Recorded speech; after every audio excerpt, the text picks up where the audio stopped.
Mes amis, mes frères en humanité, les temps que nous vivons sont graves. Ces temps couronnent l'avènement du charlatanisme, de la corruption, de la fausseté, des intrigues et des petits manèges de cour. Une nouvelle monarchie s'est sournoisement accaparé le trône de France. Vulgaire, médiocre, prétentieuse, sans génie et sans dignité, elle monopolise la parole et organise la censure de la pensée. Sans pour autant l'assumer d'ailleurs. Regardez Valls, ce pauvre ami, regardez-le, regardez-le. Si c'était à refaire, je le referais pas, je le referais pas, je le referais pas. C'est-à-dire que le cerveau ne suit plus. Le mec, il sait plus. Il sait plus. Si c'était à refaire, je le referais pas. Regardez-le encore une fois, regardez. Si c'était à refaire, je le referais pas, papa. Mais ferme ta gueule définitivement, putain. El Blancos. Il n'y a pas assez de Blancos ici sur ce bas, il n'y en a pas. Alors comme ça, t'es tranquille, pas de Blancos. Alors, allons-nous nous laisser, mes amis, privés, allons-nous nous laisser priver sans réagir de cette ultime et indispensable liberté de penser. Pour mieux nous tromper, ces nouveaux monarques pleurnichards, sans grande imagination, comptent encore et toujours, évidemment, sur les médias d'État à leurs bottes. Presse, radio, télévision, ils ont fait de moi, d'Alain Soral et de quelques autres, je ne vais pas tous les citer, les épouvantails de la République. Mais cela en vain, car l'Internet marque la fin du règne des médias dominants. J'en parle avec d'autant plus d'amusement qu'ils me sollicitent nuit et jour, ces médias, pour les aider à faire un petit peu d'audimat, parce que ça devient difficile. Il y a Jean-Jacques Bourdin, tiens, regardez-le Jean-Jacques. J'aime bien Jean-Jacques, mais il fait le con aussi, regardez-le. Moi je l'ai invité, Dieudonné. Je l'ai invité à venir face à moi le matin. Il ne répond pas. Vous savez pourquoi il ne répond pas? Jamais. Parce qu'il est dans l'ambiguïté en permanence. Oui. Il cultive l'ambiguïté. Tu vois Jean-Jacques, tu m'invites et je peux pas venir, mais bon, faudrait peut-être te renseigner. Si j'ai refusé ton invitation, c'est sûrement et simplement parce que j'ai trop de travail, j'ai trop de boulot. Je joue 2 fois, voire 3 fois par soir au Théâtre de la Main d'Or. Donc c'est pas pour me lever à 6h30 pour aller discuter avec toi sur ton plateau, je sais pas où c'est d'ailleurs. En plus je joue mon spectacle à Souzoa, donc aussi en tournée. Donc une partie de la semaine, je suis même pas là. D'ailleurs je serai à Avignon, le 21, notez-le. De toute façon c'est complet Avignon, malheureusement 5000 places, c'est déjà fini. Et Toulouse, il reste de la place à Toulouse, donc n'hésitez pas à Toulouse. Je sais qu'il y a des manifestations qui s'organisent, si vous voulez me parler à Toulouse, on peut organiser un débat. Bon, je sais que vous ne voulez pas débattre avec moi, mais enfin je vous le précise. Biarritz, le 14 mars, est annulé, parce qu'ils ont des problèmes de plancher. Apparemment il y a des souris qui ont mangé... Bon, ce qui est bizarre, c'est que juste avant, ils ont un spectacle de danse du Bolchoï. 180 je crois sur scène, ça tient. Mais le lendemain, pour moi, alors bon, on va voir, le tribunal va nous dire. Donc tous les gens de Biarritz, rendez-vous à Pau le 13 mars, c'est une journée avant. C'est au Zénith, là il y a de la place. Par contre vous êtes obligé de vous faire rembourser votre ticket, parce que c'est comme ça, ils nous emmerdent. Que je dis. Donc vous vous faites rembourser votre ticket, les gens de Biarritz, et venez à Pau. Donc Jean-Jacques, pour finir, c'est pas que je refuse le débat, mais c'est que, bon, j'ai du travail comme je te l'ai dit, puis on joue pas dans la même cour. Oh dis donc Gigi, toi qui bosses pour RMC, pour BFM TV, 2 entreprises en difficulté au passage. Ouais, ça marche pas du tout, t'as vu les audimats que vous faites, c'est de la merde. Et puis c'est sous perfusion avec le fric d'Alain Veil. Alain Veil et puis un petit peu de pognon de Monaco aussi. Donc tu vas pas me donner de leçons de morale sur un. Je crois que le mieux c'est de la fermer. Non, mais c'est complètement foireux. Alain Veil, d'ailleurs, ton patron, Jean-Jacques Bourdin, ton patron, il a dit l'information est un produit marketing comme les autres. Donc toi, tu es un produit pour lui. Donc, et c'est vrai que c'est un produit. Donc aujourd'hui, les gens, ils vont sur Internet parce qu'il y a tous les produits, c'est gratoche. Puis ils ont plus envie de s'emmerder avec ta publicité. Toi, vous donnez du fric. Les gens en ont marre de vous, Jean-Jacques. Donc, moi, ce que je te propose, Jean-Jacques, à ce moment-là, c'est que tu viennes ici, dans mon bureau. Là, je peux te laisser un petit espace. Parce que tu sais que cette vidéo fera plus de démat que n'importe laquelle de tes émissions. Même quand tu invites le président je sais pas quoi, d'Israël, ou d'autres, enfin, peu importe. Mais ici, tu es sûr que si tu as un truc à vendre, si tu veux changer de carrière et faire un truc sur Internet, et que tu n'es pas de patron, ben, tu viens ici, tu peux lancer ton truc. Moi, je suis prêt à discuter avec toi. Mais c'est normal que ce soit toi qui viennes, hein, parce que c'est logique que je joue à domicile, puisque c'est moi le plus performant. Hein, dans une société normale, c'est comme ça que ça se passe. Hein. Donc il y a un petit coup de pouce que je peux te donner. Donc combien de temps réfléchis, c'est une invitation, mais elle est limitée dans le temps. Alors pareil, Caroline Fourest, elle me traite de tous les noms, homophobe, antisémite. Bon, bien sûr, je suis quasiment devenu une sorte de numéro 1 dans la matière. Il me manque plus que cannibale, pédophile, islamiste, chrétien. Donc je t'invite aussi, Caroline, hein, si tu as un bouquin à vendre, bah, tu viens là, et puis ça sera plus vu que toutes tes émissions, de toute façon. Pareil. Puis les gens sont attendus. Alors je suis pas sûr que ce soit exactement ton cœur de cible, hein, le public visé, mais bon, en tout cas on garantit ta sécurité, ici.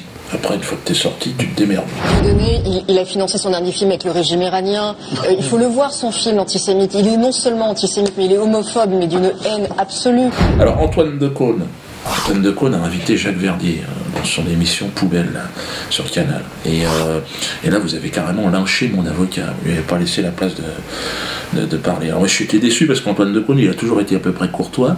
Et puis là, je sais pas ce qui lui est arrivé. Il s'en prend un bras. Bon.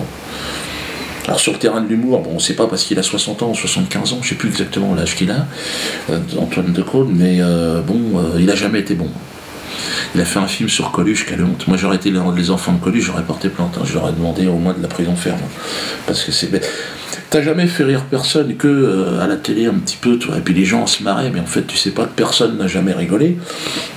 Et là tu es devenu auxiliaire de police, Antoine Decaune, puisque là tu t'intéresses à mon frère. Parce que là, apparemment, tu as passé 5 minutes à en parler de mon frère, donc il y a un sans-papier camerounais, hein, j'en ai pas mal dans la famille. Alors je sais pas si c'est parce qu'il n'a pas de papier que tu lui en veux et que tu veux le voir en tôle, mais ou alors apparemment tu prétends qu'il n'existe pas. On ne sait pas exactement ce que tu essaies de dire. Donc, enfin, en tout cas, tu as essayé de faire une vanne à la fin, on va la voir là. Les huissiers, Dieudonné envoie tous les jours. Donc les huissiers sont reçus sans la moindre difficulté, ils sont accueillis avec bienveillance. Pourquoi? Parce que nous-mêmes, nous utilisons des huissiers. Et puis vous savez, il y a quelque chose d'étonnant, il y a des huissiers dans tous les spectacles de Dieudonné actuellement. Et il y a même des huissiers qui viennent, mais vous savez, c'est pas la peine. Vous savez, j'avais de toute façon mon billet depuis 2 mois. Ça lui fait une très très grande famille, on va dire. Si, pardon? S'il a autant de demi-frères qu'il y a d'huissiers, ça lui fait une très très grande famille. Là, c'est grave. Donc je te rassure, j'ai beaucoup de frères et sœurs.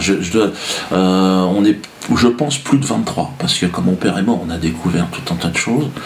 Et donc on est très nombreux, effectivement. Et j'ai quand même plus de frères que d'huissiers sont venus chez moi. Ouais. Mais je ne sais pas exactement où tu veux en venir, Antoine Decaune. Donc je t'invite aussi à venir parler ici, si tu veux. Hein, en toute courtoisie, hein, pour savoir ce que tu penses, si que ta place dans la police aujourd'hui, ton évolution de carrière, qu'est-ce que tu veux faire, si tu veux mener des enquêtes sur ma famille, tout ça, sur le plan fiscal, si tu veux mettre le nez dans les comptes, je t'ouvre tout à fait mes bulletins de paie, tout ça, pour que tu puisses après parler dans ton émission de ce qui se passe. Hein. C'est dur, hein. J'ai vu à ton regard, tu crois même pas, même toi-même, tu sais que c'est de la merde ce que tu fais depuis le départ. Parce que tu es d'une famille, tu as une noblesse, je crois, au départ, et je crois que tout le monde a honte de toi. Et toi-même, tu le sais au fond. Parce que t'es pas bête, Antoine. Mais bon, t'as raté ta vie, quoi. Alors, le spectacle, Le Mur, donc 43 €, ça sera le DVD. Alors, beaucoup me disent, oh, tu nous l'as pas envoyé. Non, je peux pas, parce que il n'est pas terminé le montage. Vous aurez d'ailleurs, parce que beaucoup disent, oui, c'est cher, mais vous aurez 2 spectacles. Il y aura le spectacle Le Mur, le spectacle La Souzoa, vous aurez également le spectacle Le Mariage pour tous, dedans. Et puis, vous aurez une surprise. Une sorte de truc, je peux pas en parler. Mais ça vaut le coup. Hein. Donc n'hésitez pas, donc tout va apparaître ici. Et soyez, alors le spectacle interdit donc en vente. Hein. Donc on a trouvé un système juridique pour le vendre. Donc n'hésitez pas, hein, vous pouvez vous le procurer. Michael Bedos, ou Fernand Bedos. Alors lui, il m'a parlé de moi, il voudrait que je lui réponde non. Je te répondrai pas, Michael, parce que déjà j'ai pas à te parler, je répondrai à ton père. Je veux ton tuteur légal. Moi, j'ai pas à discuter à un mec qui s'est fait choper encore là par la patrouille. Je sais pas quoi t'as insulté, je sais pas qui. Pas si tu te drogues, tu t'encules. Bon. Et donc moi, ce que je veux, c'est parler à ton tuteur légal.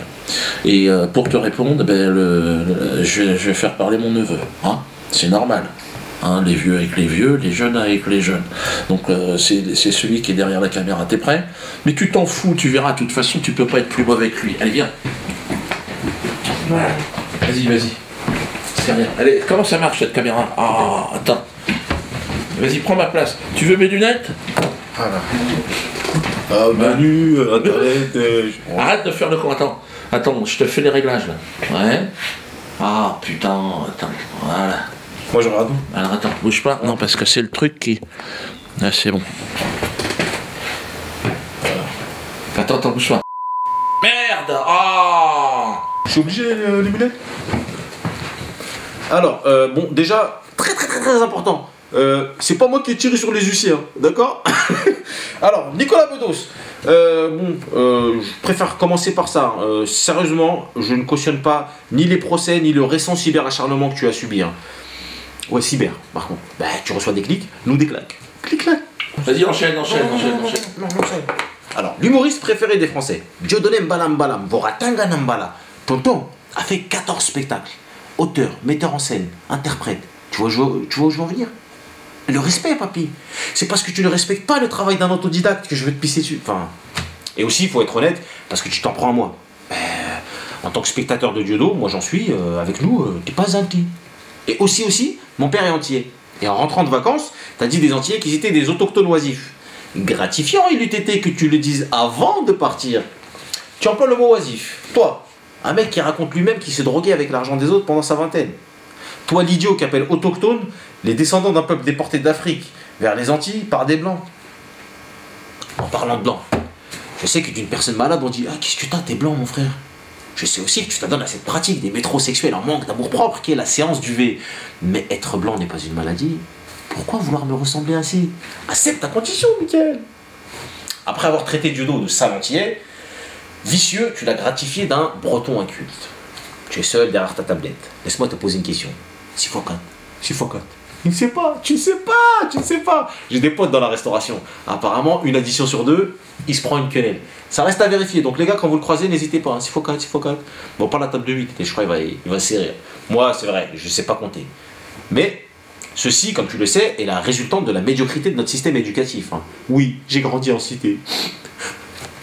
Pas lui. Mais tout le monde n'a pas la chance de grandir avec une cuillère en argent dans le cul. Cela dit, je connais quand même un peu des petites choses et je sais que la liberté d'expression est un des fondements de la démocratie. Ça, j'ai compris. Et les spectateurs de Diodo aussi, ils ont compris ça. Et je suis déçu quand même que dans cette boîte de crayons de couleur, tu aies choisi le plus petit crayon. Tu vois, le mec de cité, rongé par l'usure. Tu l'as singé. Voilà. Bon, à la fois, quand on a sa version de votre relation, moi je te comprends. Bedos! Non mais c'est une gonzesse mon frère. Là quand je vois Bedos, ses manières, moi je bande. Non, c'est pas gay quand je baisse Bedos. Non, il est la femme. Il est sage. Viens ici, fais ta gueule. Mets le string, va là-bas. Il est sage. Non, par contre, il est pas sage quand il fait qu'on crache à la télé là. Ça c'est pas bien, fils de... Mon frère. Oui, bien sûr, on a craché dessus, tout le monde. Mais pas avec la bouche. Dans ma cité, à Clichy-sous-Terre, Bedos, nous on l'appelle, c'est Michaela. Et me voilà. Michaela, j'aime bien que les femmes blanches aient fait les tresses africaines. Là. Fais ça, s'il te plaît, ça me donne chaud, t'as vu? Ayant reçu malgré moi un limpide enseignement sur le conflit palestino-israélien, je salue ton courage pour avoir à ta manière soutenu un peuple autochtone en détresse. Venant d'un bankable fashion vaurien du PAF, il fallait en avoir. Je m'étonne donc que toi, aspirant quenellier, fasse une descente d'organes en direct avec préméditation, à la télévision française. Mais t'étais pas en after au baron, meuf. Bedos, c'est le nom de ton père, pense-y quand tu écris. Au lieu de prendre tes responsabilités et soutenir la liberté d'expression, rejoindre ainsi les justes que sont Jacob Cohen, Éric Zemmour et consorts, ou fermer ta gueule, prompteur à l'appui, tu décides de suivre ton ego d'ex-tox en manque de buzz et étaler sur le plateau du Nutella. Cette fameuse pâte à tartiner, plus d'huile que de chocolat, un produit industriel, polluant qui rend la société malade. Le goût est bon, certes, quand tu ne connais pas le travail d'un artisan ou d'une maman. Bref, Je te prends en débat quand tu veux. Parce que le patron, il est du travail. Un Europe 1, oublie ça. PS, petite salope. Ah, comme c'est bon de rire, merde. Quand tu veux, je te mets la misère. Aux échecs, au billard ou à la boxe. Tu remarqueras que j'ai choisi des sports nobles. En effet, pour un gosse de riche se faire fesser par un prolo devrait certainement pimenter le boudin entier que tu vas te prendre.